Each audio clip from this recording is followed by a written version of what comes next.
প্রতিটা মানুষ আমরা মৃত্যুর ঠিক আগ মুহূর্তে যদি চিন্তা করার সুযোগ পাই, তাহলে প্রত্যেকের চিন্তা আসবে যে আমার জীবনে কি কি করার সুযোগ ছিল অথচ আমি করিনি। অতএব জীবনের প্রতিটি মুহূর্তকে, প্রতিটি সেকেন্ডকে মূল্যায়ন করা উচিত একজন মুমিনের জন্য। একটা মিনিট সময় এর ভিতরে যদি আমি আমল করতে চাই, তো বহু আমল 1 মিনিটের ভিতরে করা যায়। প্রতিদিনে 1440 মিনিট আমরা ব্যয় করে থাকি। এই 1440 মিনিট থেকে প্রতিদিন যদি 1 মিনিট আমি আমল করি আর এটা নিয়মিত করি আমার মৃত্যু পর্যন্ত, ইনশাআল্লাহ দেখা যাবে আমার আমল নামায় আমলের বিশাল পাহাড় জমা হয়ে গেছে। কিভাবে সেটা, কি সে আমল আমরা 1 মিনিটের ভিতরে এত আমল করতে পারি? কয়েকটা আমরা নজির স্বরূপ বলতে পারি। 1 মিনিটের ভিতরে আমি যদি সুবহানাল্লাহ পড়ি, 1 মিনিট সুবহানাল্লাহ পড়লে 100 বার সুবহানাল্লাহ বলা যায়। এটা পরীক্ষা করে দেখা হয়েছে, আপনি পরীক্ষা করে দেখতে পারেন। সুবহানাল্লাহ সুবহানাল্লাহ সুবহানাল্লাহ গনে 100 বার সুবহানাল্লাহ পড়তে কতক্ষণ সময় লাগে? সর্বোচ্চ 1 মিনিট সময় লাগে। 1 মিনিট আপনি 100 বার সুবহানাল্লাহ পড়তে পারেন। আর 100 বার সুবহানাল্লাহ পড়লে কি হবে?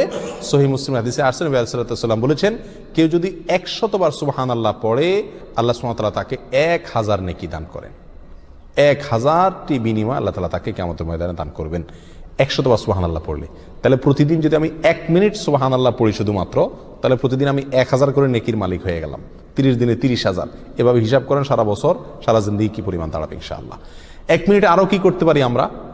1 মিনিটে আমি 10 বার সূরা ইখলাস পড়তে পারি। কয়বার? 10 বার। পড়ে দেখেন 1 মিনিটে 10 বার পড়া যায়।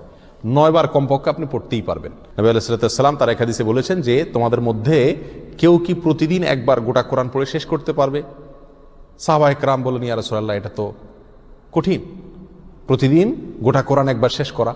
তিনি বলেছেন সূরা ইখলাস, কুল হুয়াল্লাহ, কোরআনে কারীম 3 ভাগের 1 ভাগ পড়া সমপরিমাণ সওয়াবের সমতুল্য। তাহলে আপনি 1 মিনিট সময়ের ভিতরে যদি 9 বার সূরা ইখলাস পাঠ করেন, তাহলে কয় খতম কোরআনের সওয়াব হলো?